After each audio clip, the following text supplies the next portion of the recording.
fondateurs, mandataires du parti politique Le Libéral, en abrégé LLB,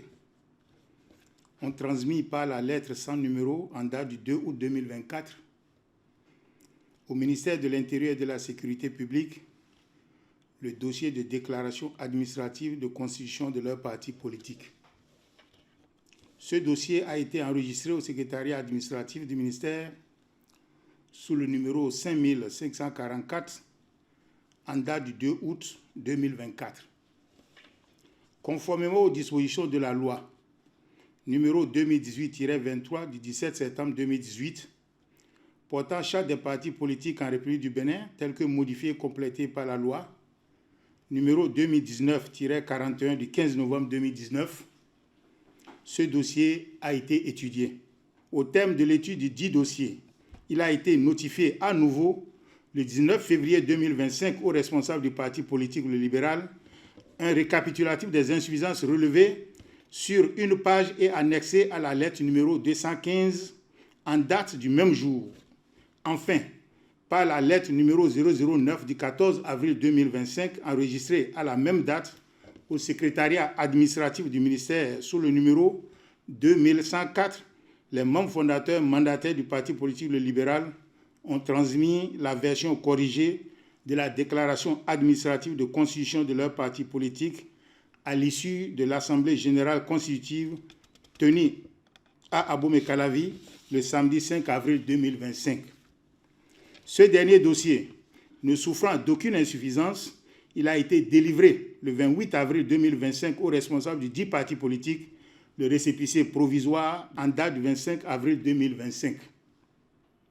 Dans le but d'un enregistrement définitif au ministère de l'Intérieur et de la Sécurité publique, les responsables du dit parti politique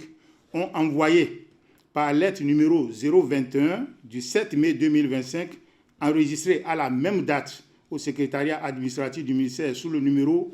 2843, 2 exemplaires du journal officiel de publication du récépissé provisoire de déclaration administrative de constitution de parti politique Le Libéral. C'est à cette étape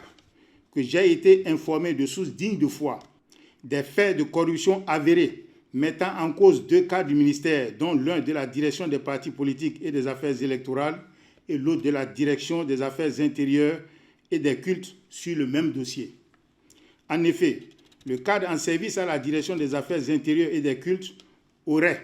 approché le principal responsable du parti en création pour lui proposer des facilitations contre rémunération de sa part en vue de faire aboutir son dossier au ministère de l'Intérieur et de la Sécurité publique, proposition à laquelle ce dernier aurait adhéré. Le même cadre de la direction des affaires intérieures et des cultes aurait par la suite contacté et convaincu le cadre de la direction des partis politiques et des affaires électorales contre promesse de rétribution. Ainsi, les intéressés auraient perçu d'importantes sommes d'argent du principal responsable du parti en création. Face à ces faits d'une extrême gravité, j'ai diligemment instruit le directeur général de la police républicaine de faire interpeller les intéressés ainsi que le présumé corrupteur et d'activer la brigade économique et financière pour clarifier la situation. J'ai par ailleurs suspendu les 2 cadres de leurs positions administratives respectives sans préjudice des poursuites judiciaires qui en découleront. Je vous remercie.